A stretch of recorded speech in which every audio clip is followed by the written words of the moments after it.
Welcome to Engineering Influence Podcast from the American Council of Engineering Companies. We're here from our 2025 fall conference in now sunny San Diego. Cloud cover is burned off, and we are talking the state of the economy in engineering.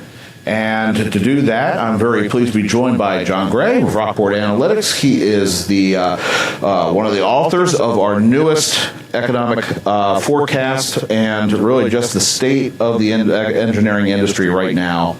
John, thanks for joining us. Well, thanks for having me. I'll do my best to keep the sunshine. I know, right? Not roll the clouds in. We're talking about economic forecast. I know, right? It's been interesting, to say the least. We've had a bunch of work done with the ACEC Research Institute on sentiment surveys, taking a snapshot in time. And we've been doing that on a quarterly basis. We're starting to do mid-quarter lightning polls, and now we've had those results, but now we have the greater picture of where the industry is and what people are thinking about 5 years down the line, right? So, where are we? Big question, right? Where are we? Yeah, so this is the time of year that we always do that rehash and really look backward a year and see kind of how we performed as an industry. As you mentioned, we're doing the sentiment studies a little bit more frequently. And what we saw, we're looking back at 2024, which is obviously the last full calendar year that we have data available for. And the industry is continuing to perform very well. $459 billion in the U.S. was generated in revenue collectively amongst engineering and design services firms.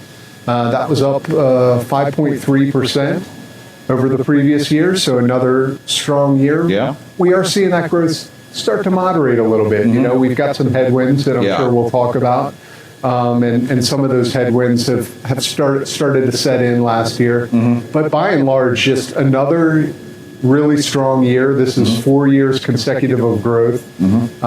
We've seen about 35% growth since the lows that we saw in 2020 at those COVID bottoms. And so it's been really a tremendous period for the industry in general. So we've seen growth in the amount of industry revenue. We're seeing the growth in the amount of contributed GDP. We're seeing employment growth as well, right? The numbers there are going positive. Of course, there are headwinds there, and we will talk about those. And even the number of engineering establishments themselves. I mean, it seems like there has been a positive growth trend. But looking at some of those headwinds, in the sentiment studies that we've done, there's always been a good high level of optimism from the feeling of my firm's doing pretty well personally, and then also general optimism on the macro economy. However, we have noticed a little bit of softening, right? And let's talk about that a little bit, especially the big guys. Taxes, tariffs, to an extent, workforce, right? So let's start with taxes. IIJA, that is now old history. We're looking at a surface for authorization. How have tax policies impacted the industry? Yeah, I mean, that's been one really favorable area, right? Yeah. We've seen certainly tailwinds through the tax plan that passed earlier this year. I think that was, very business friendly, and it was friendly to engineering and design services businesses. And so I think that certainly from a top line revenue standpoint has been a tailwind. And you mentioned IIJA. Yes, we're pretty far down the line now, almost 5 years, I think, since that bill was signed. And we were expecting a lot of this funding to hit the marketplace. But that's the question, right? It's like you had the sugar high of passage, but it's a question of getting money out the door. And how is that, how does that impact, how really firms are seeing themselves, and then also just a general impact on our the work done to improve the economy or plug back into it? Yeah, I think, on the negative side of the ledger, certainly the rollout has been fairly slow. So that means we don't have infrastructure built to the degree we would like it to at this point. if you want to look at, that glass being half full, if you will, we still have years of additional stimulus that are coming down the line, right? And so, and frankly, a lot of these sort of longer tail projects, we talk about the update of the energy grid. I mean, that's where, we'll talk about AI, obviously a big topic. Yeah. And we're going to need the energy to support that. And a lot of those IIJA funds that are going to go into those projects to update the grid, they're going to take, decade or longer. And so, yes, we do need this infrastructure now, but it's also a good thing that, we're going to continue to see in terms of performance in firms these funds roll out. Because frankly, if all of these funds were hitting the market right now, we'll talk about staffing. I just don't think the industry really has the capacity to be able to grow and use them adequately. Yeah, absolutely. I mean, let's before we talk about workforce, let's talk about backlog. How are firms looking at backlog right now? How is that impacting the industry? And with all this work kind of, coming out in stages, the money kind of flowing into the projects, how is that mix going?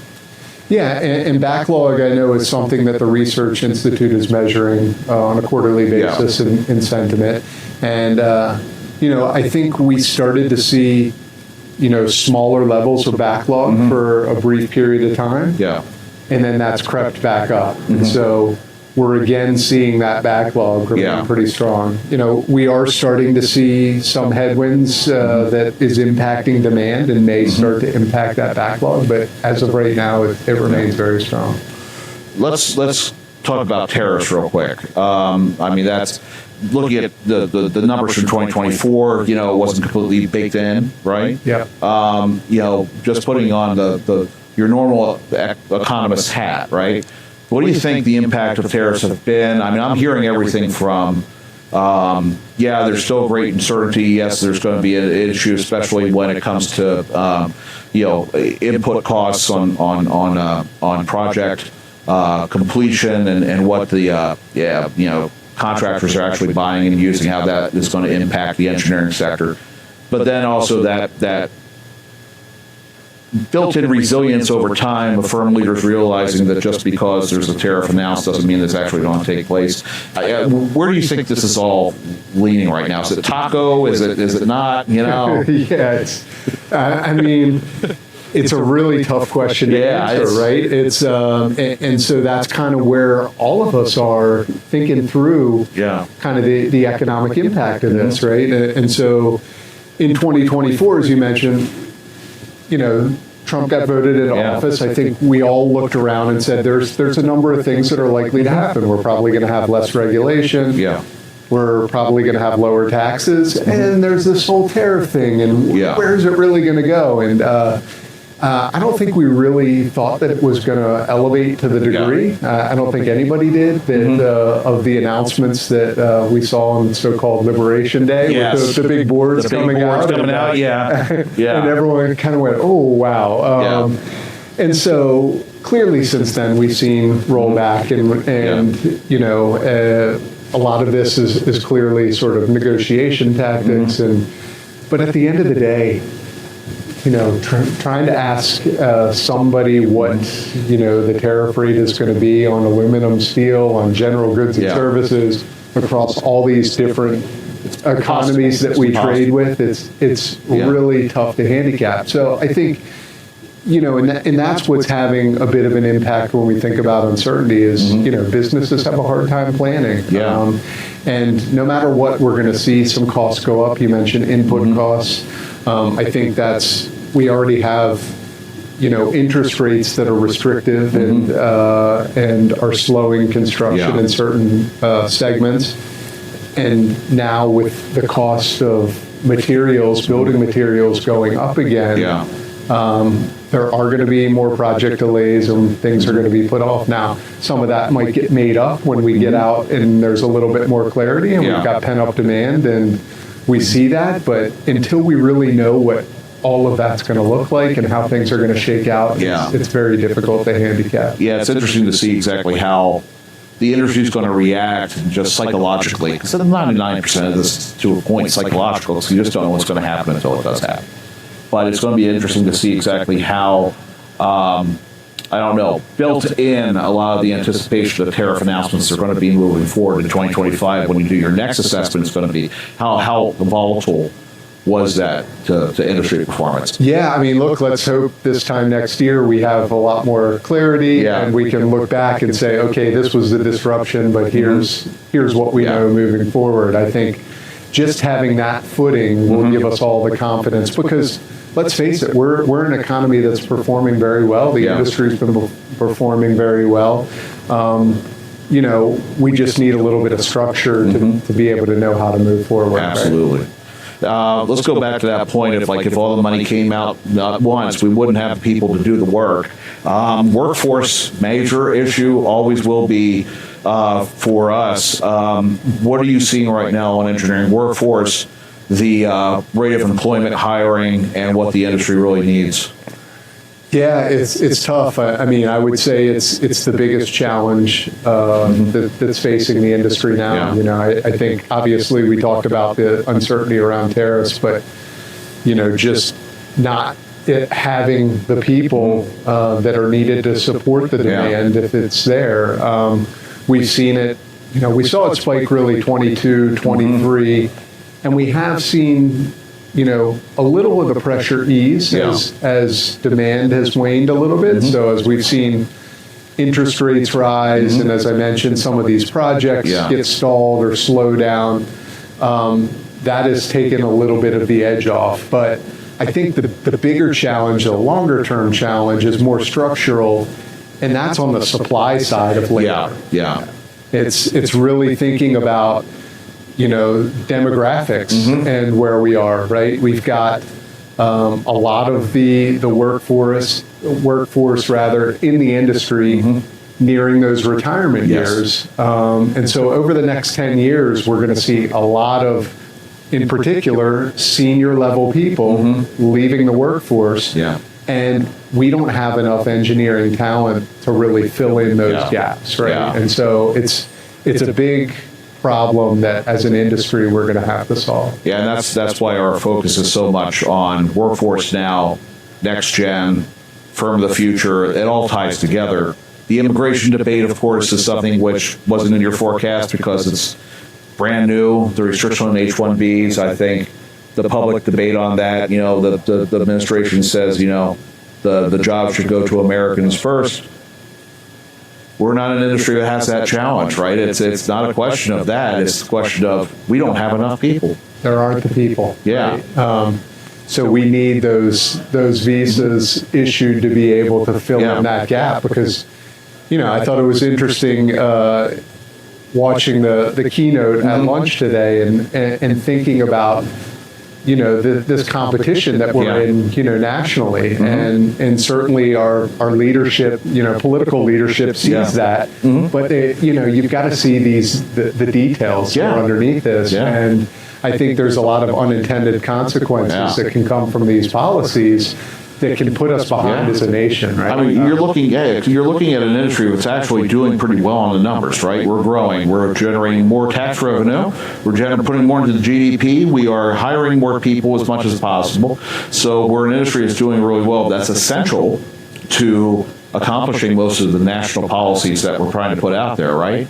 But then you have an immigration policy that could cut us off at the knees, right?